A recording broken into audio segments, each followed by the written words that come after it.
raised there until I was at least 3. I don't have very many memories of it. It's not like sepia tinted.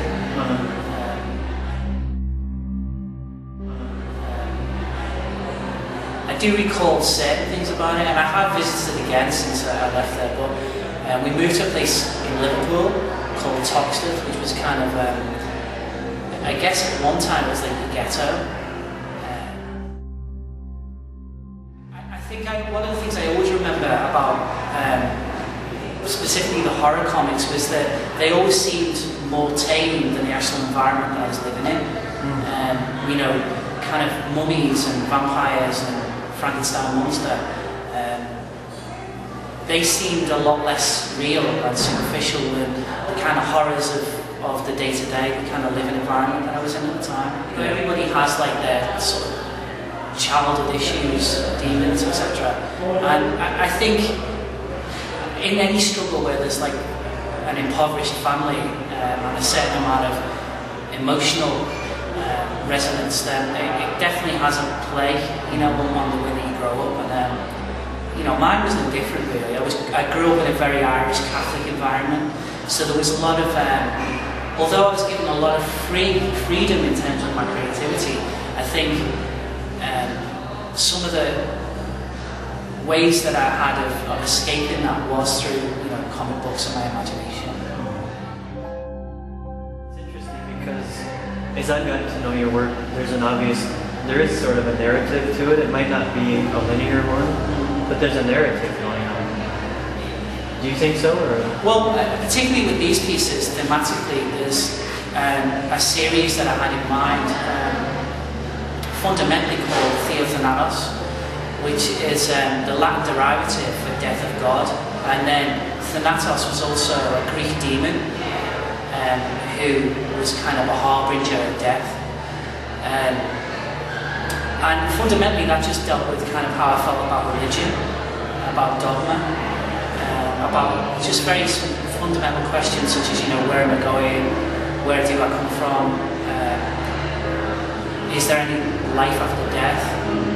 But that kind of for me, I realised that was a mechanism for my own mortality, for trying to understand, you know, basically that it would segue into why it is that I'm scared of dying. You know, the same questions you know, if you look at religion specifically, it's almost like an insurance policy to the afterlife.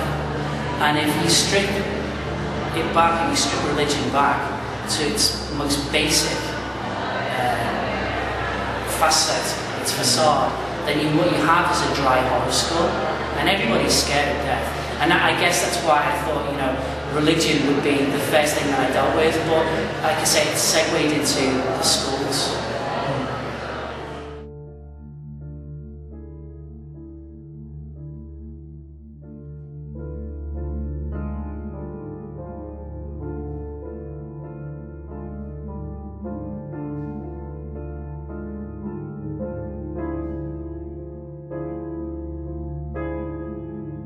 Skulls represent for you sort of an analysis of mortality, maybe your own mortality, but also how human beings derive meaning through religion, through...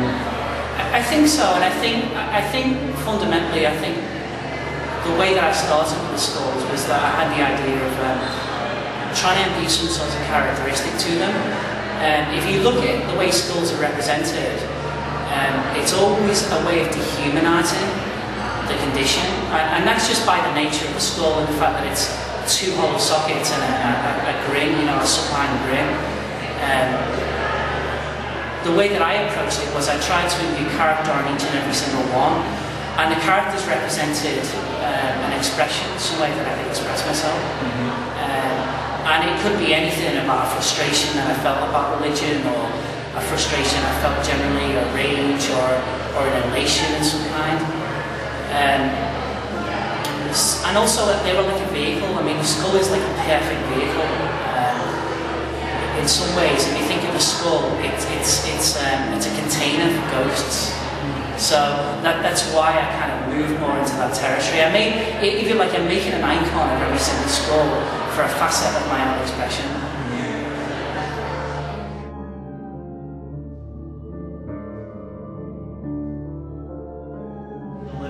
content of the skulls is you strip away flesh, and here's this naked skull, right? And it seems like part of your journey is trying to get towards some deeper, more pure truth.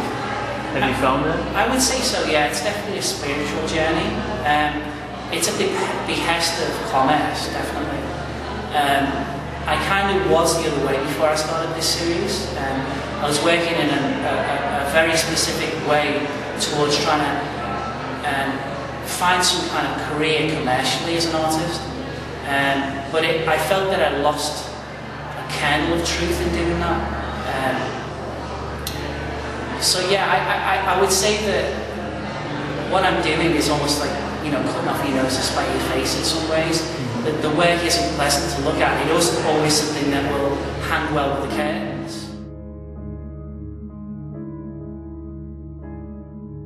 But if you think in general terms of people like the Kincaids, those kind of artists are prolific and ubiquitous for a reason. It's because people generally don't want to be challenged anymore.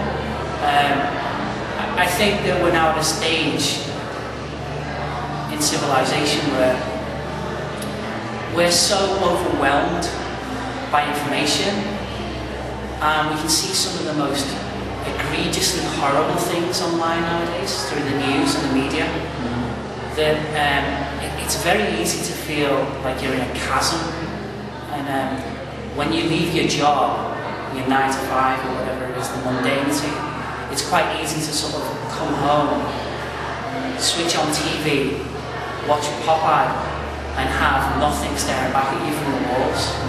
And I think a lot of people are like that now. And I really can't blame people. I really can't blame them for that. I do think there is a facet of society that does want to explore a deeper meaning, but I do think that a lot of things have been done down. It's about a tenacity. It's about a will against all odds.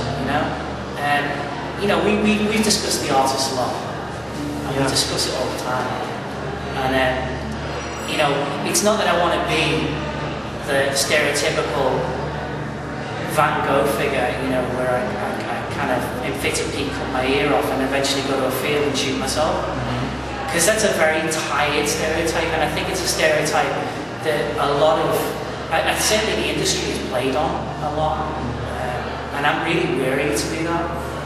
But I am moved by that. I am moved by that incredible, especially in this economy and in modern times, that incredible tenacity just to find a voice and keep it, and not have it sullied in any way, you know? To just remain resolute about what it is that you're trying to fix your eye on. You know, I guess that's where the heroes are. They're the kind of people that I sort of fascinate towards. As an artist, you have to explore these areas of yourself. You have to look into those little dark cabinets to see a kernel of honesty. You know, to find yourself in a way. And it sounds so trite to say that, because I don't want to sit here and say, you know, find yourself, because well, it sounds more like you're saying be true to yourself. Yeah. You know, I think, you know, as an artist, I think it's your responsibility to do that. I think you can't actually be honest if you don't.